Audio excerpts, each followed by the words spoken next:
What's up, Soul Family? Coming at you with another collective reading. This one's gonna be about... We have Wall with Misunderstanding. That being said, if you're interested in having a one-on-one reading, you can do so by directly messaging me or with the link in the bio. The first reading will be $35 for up to 20 minutes, and you can ask whatever questions you want, or I can simply pull and see what comes out. If it resonates, then cool. If not, then I'll simply refund you. That being said, I'm going to pull a couple more, and we'll jump right in.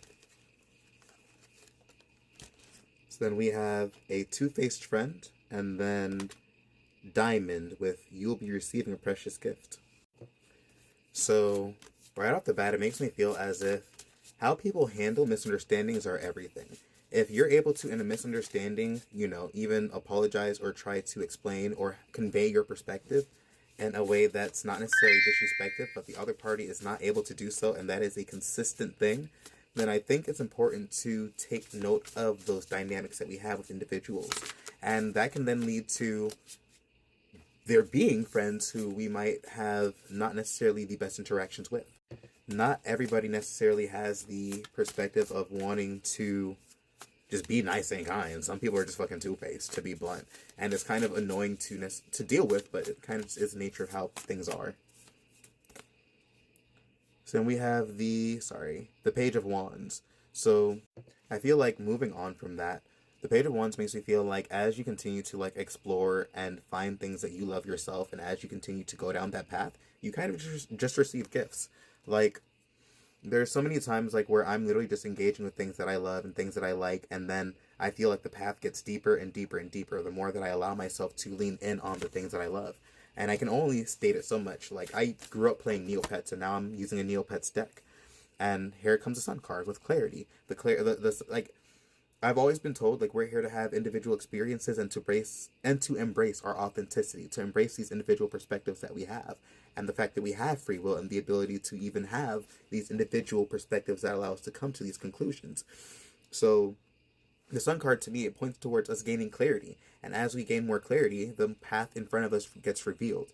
As we start to dive more into ourselves and the things that we love, and really learning how to be ourselves to the best of our ability and the most authentic expression of that, then the path continues to be revealed, and the more that we have clarity as to how to navigate what seems to be uncertainty. And of course, there's a lot of, I'm not going to say that we ever want to lean too much into one way or the other. We always have to make sure we have discernment as we are engaging with things. And then we have the Two of Cups. So the Two of Cups isn't always something that's romantic. It's sometimes just the energy of somebody who sees things eye to eye with you. Somebody who sees things from a similar perspective or from a similar viewpoint.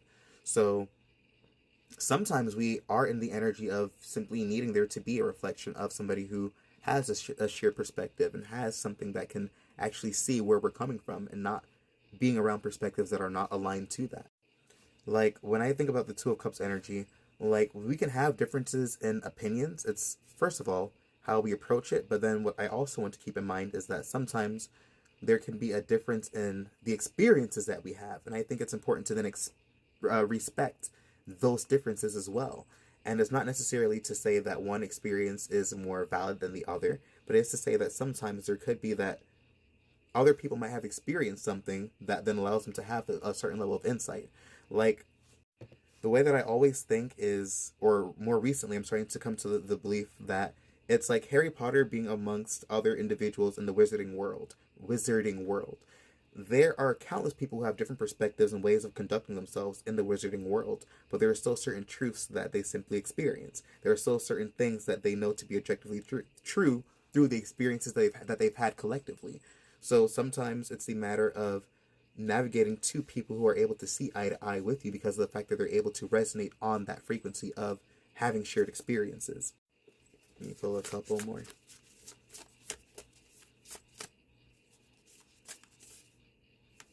I think these two. And then we have the Ace of Cups again and the Fool again.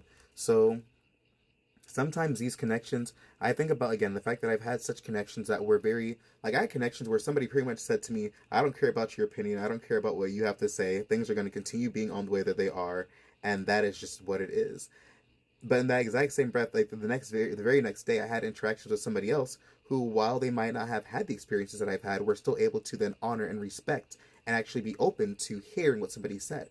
And I'm not saying this to be like, oh, everybody has to listen to what I say, but it's to approach it from the perspective of how different those interactions were, where somebody might not have necessarily had the experiences that I've had, but they were still able to say, okay, they were still able to be respectful and kind and not necessarily dismiss or diminish what my experience was while still maybe holding their own perspective.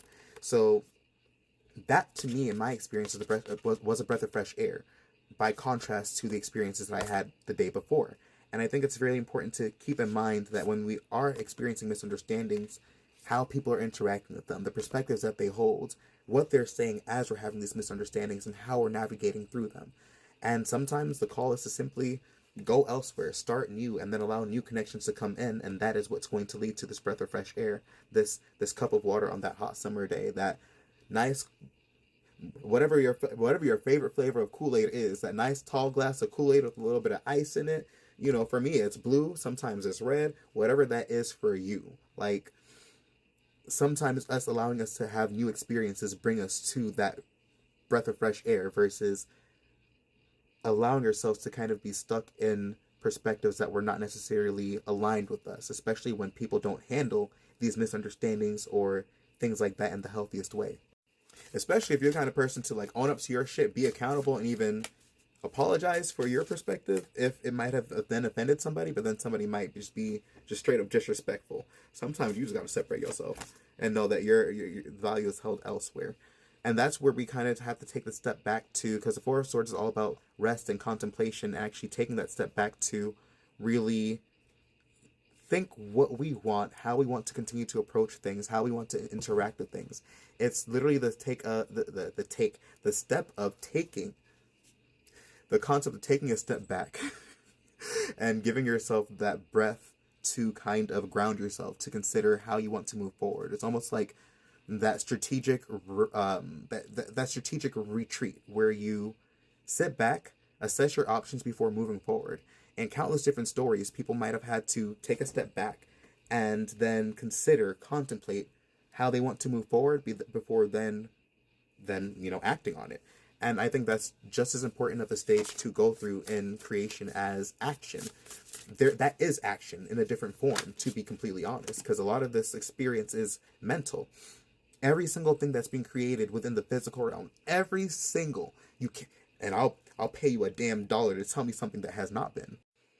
Everything that has been birthed through this physical realm has been birthed through thought first, through an energetic state, through somebody who had a conception of something that then brought that thought into this physical realm. And if you can tell me something that has not been, then you must know something that I don't. So then the Empress is the energy of creation. That's funny how it is, because the feminine energy is the energy of creation. It's quite literally the energy that births things. It's the energy that, because not in this specific rendition, but the Empress many times, or in some renditions of the tarot, is somebody who is pregnant. And that pregnancy isn't always, fertility isn't always referenced in the physical form. Sometimes it's referenced as the creative energy that then births things. It's the energy that gives life to things. It's the energy, it's a portal that then creates way from the non-physical realm to then create things in this physical realm. So the Empress in tarot is very powerful in the concept of creativity and allowing ourselves to pull things from the non-physical realm into the physical. And to bring that back to the Four of Swords and to the misunderstanding, it's to say that as we continue to allow ourselves to take these steps back and to contemplate and to actually pause, that is just as important of an action as taking physical action. And then on the bottom, oh my god, that's so funny, because the Five of Swords is all about misunderstandings. It's like I finished at the close. So then, again, sometimes it's better to simply walk away from conflict versus engaging, versus like being bothered to even entertain bullshit. Like, I think one of the biggest lessons about the Five of Swords is like when there are misunderstandings that are held in such a certain paradigm, sometimes it's better to simply just not even engage in the fight, not even engage in the conflict, and just walk away. But I love when those synchronicities happen, especially on camera. But peace and blessings, and I hope you guys have a great day.